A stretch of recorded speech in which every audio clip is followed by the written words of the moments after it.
Today, we're exploring a key aspect that influences everything we do, our performance. Many people believe that hard work alone will lead to success, but in reality, performance is deeply connected to how we view ourselves. In today's video, we'll discuss why your self-concept, self-esteem, and self-love are fundamental to your growth and how they align with Stoicism and the law of attraction. Welcome back to Stoic Manifesting. If you're new here, don't forget to subscribe and hit the notification bell for more powerful insights. Performance in any area of life is rooted in our self-concept, our image of ourselves, and how we perceive our abilities in specific situations. For example, you might be articulate and great at one-on-one communication, but when asked to speak in front of a crowd, your self-concept could limit your performance. Even if others encourage you, if you don't see yourself as capable in that context, you may only achieve an average outcome.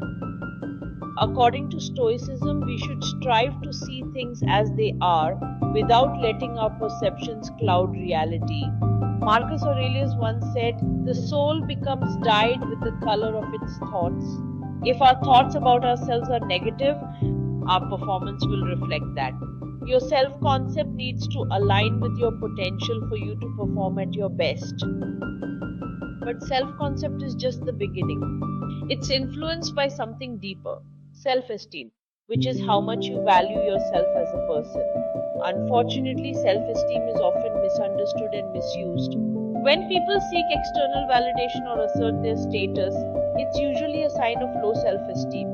They're relying on the external world to affirm their worth, which is a fragile foundation.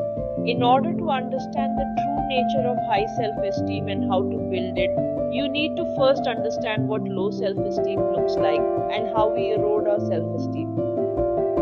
Imagine someone who constantly needs to be in the spotlight or demands respect, saying things like, "Do you know who I am?" or keeps boasting of what they did and their achievements.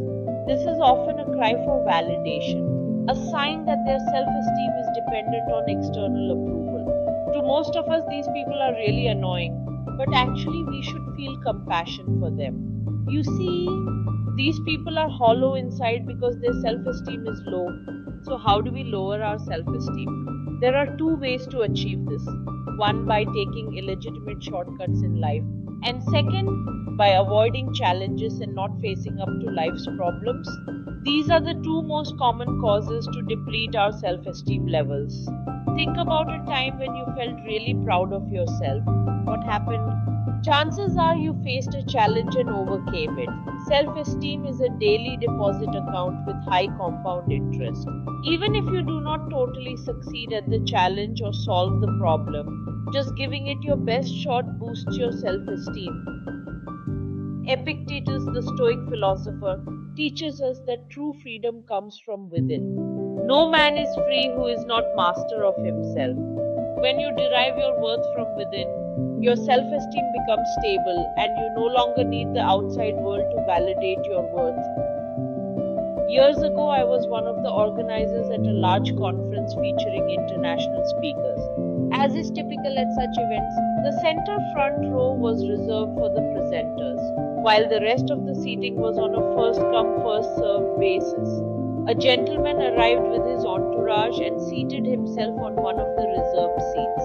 Another organizer, who was a senior executive at a major media organization, approached me and asked if I could have them move. That should have been a red flag, but without much thought, I went ahead and politely asked the man to vacate the seat, explaining that it was reserved for the speakers. He glanced around, then looked at me disdainfully and uttered the classic phrase, "Do you know who I am?" As usual, I blurted out, "Sir, I have no idea who you are." Ouch, that stung. He moved to the back, making a big show of his perceived insult.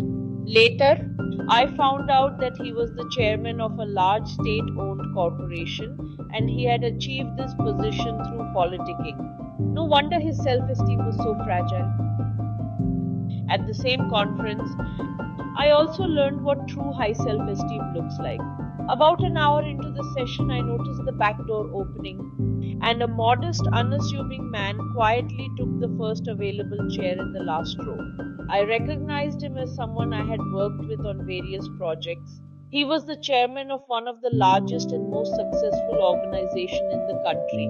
I approached him and offered him a seat at the front, as his team had kept a seat for him in the first row. He politely declined, saying that moving now would only disturb others. I was truly impressed by his response. He clearly knew his worth and wasn't concerned about where he sat. He would be him even if he sat at the back. High self-esteem isn't about showing off your status. It's about knowing who you are and being secure in that knowledge, regardless of external circumstances. When you possess genuine self-esteem, you don't need external validation. You are comfortable with yourself, no matter where you are or what you're doing. Stoicism encourages us to focus on what's within our control. Your self-esteem, unlike external recognition, is fully within your power to cultivate. By facing life's challenges and growing through them, you build an unshakable sense of self. This inner strength is key for high performance and for attracting positive outcomes, aligning perfectly with the principles of the law of attraction. Many people have asked me, what is the difference between ego and self-esteem? Ego actually is the antithesis of self-esteem. Egoistic people want the world to revolve around them. They constantly draw attention towards themselves. People with high self-esteem are happy being themselves. They know their own true worth, even if others do not.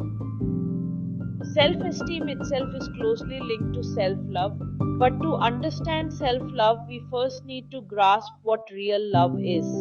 Love in its truest form is not just about feelings.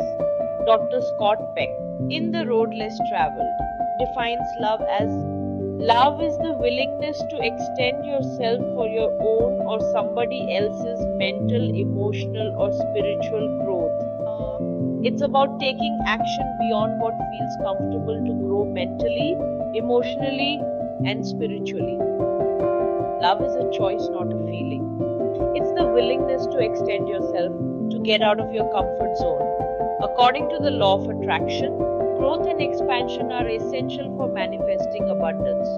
When you truly love yourself, you are willing to step into uncomfortable situations because you know that's where growth happens.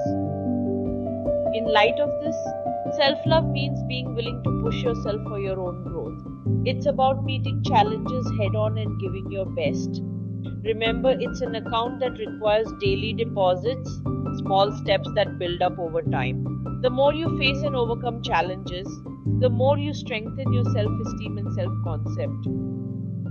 This is why performance depends on self-concept, which is influenced by self-esteem, and both are deeply connected to self-love. In the end, all of this requires a discipline, a term often misunderstood. Discipline is not about harsh routines. It's about loving yourself enough to take the actions necessary for growth. Discipline, in its truest sense, is the ultimate form of self-love. It's about pushing yourself to do what's necessary, even when it's uncomfortable, because you know it's for your growth. When you love yourself enough to discipline yourself, you build the foundation for a strong self-esteem and a positive self-concept, which in turn lead to high performance.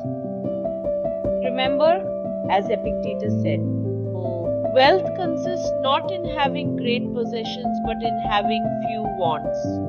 True self-love isn't about indulging every desire, it's about disciplining yourself to focus on what truly matters for your growth. Improving your performance isn't just about working harder, it's about understanding and nurturing yourself deeply.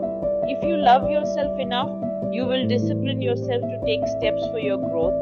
As you do that, your self-esteem rises, and that in turn increases the level of your self-concept in that area, which then leads to better performance. If you found value in this video, like, subscribe, and share it with someone who might benefit from this message. Let me know in the comments. How are you building your self-esteem and self-love today? Thank you for watching.